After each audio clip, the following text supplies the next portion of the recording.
Hi friends, ഞാൻ Sony. എല്ലാവർക്കും 7 ഡേയ്സിൻ്റെ പുതിയൊരു വീഡിയോയിലേക്ക് സ്വാഗതം. നമ്മുടെ ഡ്രാഗൺ ചെടിയൊക്കെ നല്ല രീതിയിൽ പൂവിടുകയും കായ്ക്കുകയും ഒക്കെ ചെയ്യുന്ന സമയമാണിതെന്ന് നമുക്ക് എല്ലാവർക്കും അറിയാം. ഈ സമയത്താണ് നമ്മൾ പലതരത്തിലുള്ള വളങ്ങളൊക്കെ ഡ്രാഗൺ പ്ലാന്റിന് കൊടുക്കുന്നത്.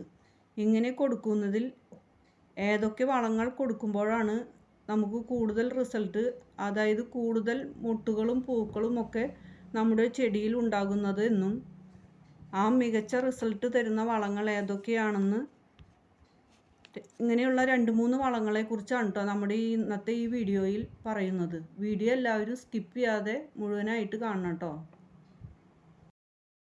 തീർത്തും ജൈവവളങ്ങൾ മാത്രമേ നമ്മുടെ ഡ്രാഗൺ ചെടിക്ക് ഞാൻ കൊടുക്കാറുള്ളൂ. അതിലേറ്റവും നല്ലതെന്ന് തോന്നിയ ഒരു വളമാണ് കോഴിവളം. കോഴിവളം നമ്മൾ ഉപയോഗിക്കുമ്പോൾ നന്നായി ചൂട് കളഞ്ഞിട്ടുള്ള കോഴിവളം വേണം നമ്മൾ ചെടിക്ക് കൊടുക്കാനായിട്ട്. മാസത്തിൽ 2-3 തവണ വീതം നമ്മുടെ ഡ്രാഗൺ ചെടിക്ക്, ഇത് ഡ്രാഗൺ ചെടിയൊക്കെ നന്നായി പൂക്കുന്ന സമയത്ത് ആ സീസണിൽ നമ്മൾ ഇട്ട് കൊടുക്കുകയാണെങ്കിൽ, ഡ്രാഗൺ ചെടി പൂക്കുന്ന സമയങ്ങളിൽ മഴ കൂടുതലായി ലഭിക്കുന്ന സമയങ്ങളായതുകൊണ്ട് തന്നെ നമുക്ക് മാസത്തിൽ 2-3 തവണ വീതം നമ്മുടെ ഡ്രാഗൺ ചെടിക്ക് കോഴിവളം ഇട്ട് കൊടുക്കാവുന്നതാണ്. കോഴിവളം നമ്മുടെ ഡ്രാഗൺ ചെടിക്ക് ഇട്ട് കൊടുത്തു കഴിഞ്ഞാൽ അതിൽ ധാരാളമായി മൊട്ടുകളും പൂക്കളും ഒക്കെ വരുന്നതാണ്. ഇതുകൊണ്ട് തന്നെ കൂടുതൽ വിളവ് ലഭിക്കാനും ഈ ഒരു വളം നല്ലതാണ് കേട്ടോ.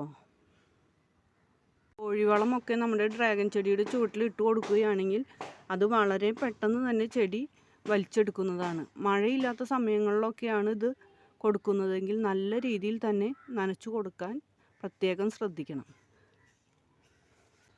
അതുപോലെ തന്നെ ഇതിൻ്റെ ചുവട്ടിൽ നിന്ന് നീക്കി, ഈ തണ്ടിൽ നിന്ന് നീക്കിയിട്ട് വേണം കേട്ടോ നമ്മൾ ഈ വളം ഇട്ട് കൊടുക്കാനായിട്ട്.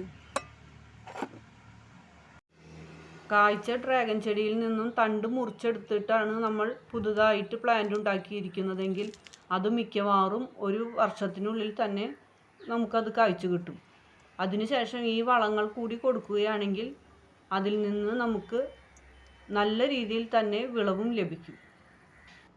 അടുത്തതായി ഡ്രാഗൺ ചെടിക്ക് കൊടുക്കാൻ പറ്റുന്ന നല്ലൊരു വളമാണ് കേട്ടോ ഈ കാണുന്നത്.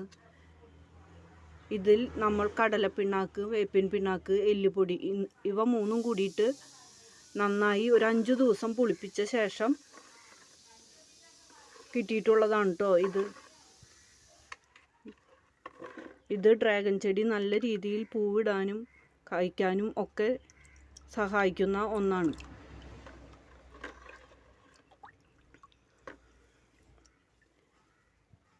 ഇത് നന്നായി ഇളക്കിയ ശേഷം 1 കപ്പ് ഈ സ്ലറി എടുക്കുകയാണെങ്കിൽ ഇതിലേക്ക് ഒരു 10 ഇരട്ടി വെള്ളം ചേർത്ത് വേണം കേട്ടോ നേർപ്പിച്ച് നമ്മുടെ ഡ്രാഗൺ ചെടിയുടെ ചുവട്ടിലൊക്കെ മഴയില്ലാത്ത സമയത്ത് നമുക്ക് ഒഴിച്ചു കൊടുക്കാം. ഇത് നല്ലൊരു റിസൾട്ട് തരുന്ന വളം കൂടിയാണ്. ഇത് നമ്മുടെ എല്ലാ പച്ചക്കറികൾക്കും പൂച്ചെടികൾക്കും ഒക്കെ കൊടുക്കാൻ പറ്റുന്ന ഒരു ജൈവ സ്ലറിയാണ്.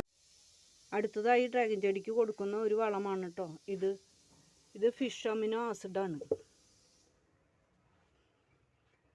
ഈ ഫിഷ് അമിനോ ആസിഡ് നമുക്ക് നമ്മുടെ ചെടികൾക്കൊക്കെ, ഏത് ചെടികൾക്കായാലും അത് കൊടുക്കുകയാണെങ്കിൽ നല്ല രീതിയിൽ തന്നെ റിസൾട്ട് തരുന്ന ഒരു വളമാണ് കേട്ടോ. ഇതൊരു 5 മില്ലി എടുത്ത് നമുക്കിത് 1 ലിറ്റർ വെള്ളത്തിലേക്ക് ഡൈല്യൂട്ട് ചെയ്ത് അത് സ്പ്രേ ചെയ്ത് കൊടുക്കുകയാണ് സാധാരണ ചെയ്യുന്നത്. സ്പ്രേ ചുവട്ടിൽ ഒഴിച്ചു കൊടുക്കുകയോ ചെയ്യാം. സ്പ്രേ ചെയ്ത് കൊടുക്കുകയാണെങ്കിൽ കൂടുതൽ പെട്ടെന്ന് തന്നെ നമുക്ക് റിസൾട്ട് കിട്ടുന്നതാണ് കേട്ടോ.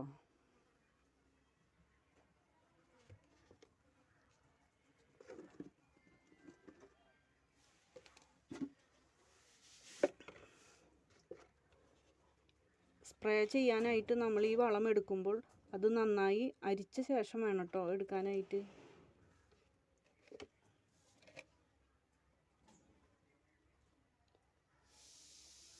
കൂടുതലാവാതെ ഒരു 1 ലിറ്റർ വെള്ളത്തിലേക്ക് ഇതൊരു 5 മില്ലിയുടെ മാത്രം ആവശ്യമേ വരുന്നുള്ളൂ. ഫിഷ് അമിനോ ആസിഡ് ഉണ്ടാക്കുന്ന ഒരു വീഡിയോ നമ്മുടെ ചാനലിലുണ്ട്. കാണാത്തവരൊക്കെ ഉണ്ടെങ്കിൽ അതൊന്ന് കണ്ടു നോക്കണം. ഡ്രാഗൺ പ്ലാന്റ് പൂവിട്ട് തുടങ്ങുന്ന സമയത്തൊക്കെ കുറച്ച് മുട്ടുകൾ ആദ്യമായിട്ട് വരുന്ന മുട്ടുകളൊക്കെ ഉണ്ടല്ലോ, അതിൽ കുറേയൊക്കെ പൊഴിഞ്ഞു പോകാൻ സാധ്യതയുണ്ട് കേട്ടോ.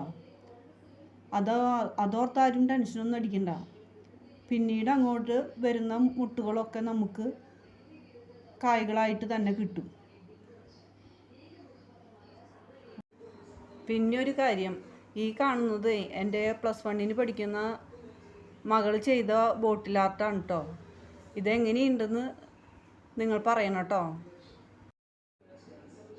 ഞാൻ ഈ പറഞ്ഞ വളങ്ങളൊക്കെ എൻ്റെ ഡ്രാഗൺ ചെടിക്ക് ഞാൻ കൊടുത്തിട്ട് നല്ല റിസൾട്ട് കിട്ടിയിട്ടുള്ളതാണ് കേട്ടോ.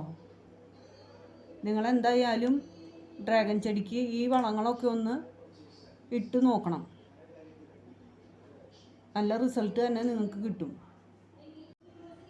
എല്ലാവർക്കും എൻ്റെ ഇന്നത്തെ ഈ വീഡിയോ ഇഷ്ടമായെന്ന് കരുതുന്നു. ഇഷ്ടമായാൽ ഒന്ന് സപ്പോർട്ട് ചെയ്യാനും ലൈക്ക് ചെയ്യാനും മറക്കരുത് കേട്ടോ. മറ്റൊരു വീഡിയോയുമായി നമുക്ക് കാണാം.